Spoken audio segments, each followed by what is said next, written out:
Well, I'm here with Tommy, who's dating Andy. Also here is Paul, who Tommy used to date, and Gino, who's now dating Paul, but is friends with Andy. Your hope, according to you, is that you were going to come here and I was going to straighten out his flirtatious nature. Exactly.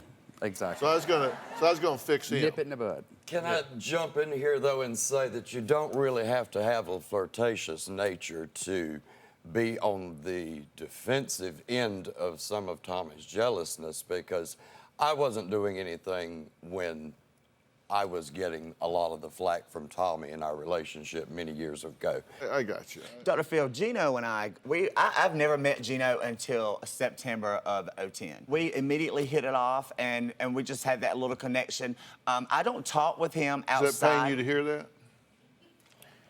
No, not really. I just don't like him showing any excessive attention to anybody besides me. So in return, you want to change my personality and who I am to adjust to what you want.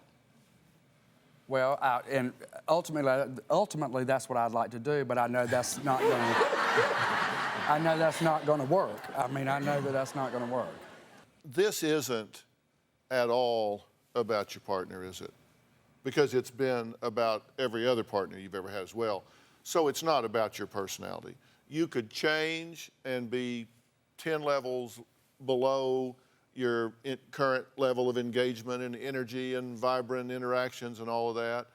And you would say that would be better, but you're certainly not that way, and he drove your car in a Cracker Barrel. Well, and that was the thing. I felt, you know, in the beginning of the relationship, almost like it was sort of a privilege that someone wants to be involved in your life, someone who cares about you that much. You sort of take it as a compliment. It's actually very tedious, isn't it? Very much so. And it very wears you emotionally down. straining. It does. And so you wind up spending a lot of time experiencing anxiety. Exactly. And then pouting. Yes. Because you got to let him know this was not okay. You're going to be punished now, right? Yeah. And so we get Exactly. we get the look. Why do you put up with this? I think you teach people how to treat you. Why do you put up with this? Well, I'm in love with him, and I want to make this work.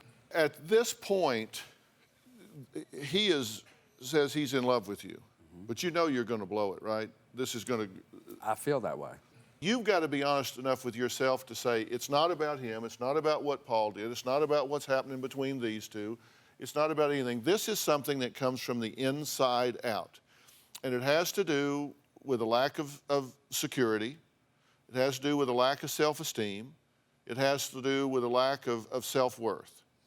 Because you have the feeling that if you don't maintain a hyper-vigilant attention and control over everything, that it's going to slip away. That's exactly the way I feel. Because you're unwilling to say, you know what, I'm just going to let this unfold the way it will, and I'm going to have confidence that I have enough value and enough worth that somebody's going to be with me because they want to, not because I make them, not because I trap them, not because I got them into the web and kept them there. What you've got to be willing to do is say, I've got to stop trying to control other people and focus 100% on myself.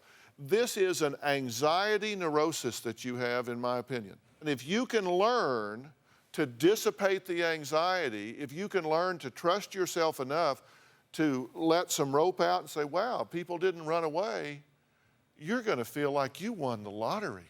Do you have a story or a question for me? Click the link in the description and tell me what in the world is going on.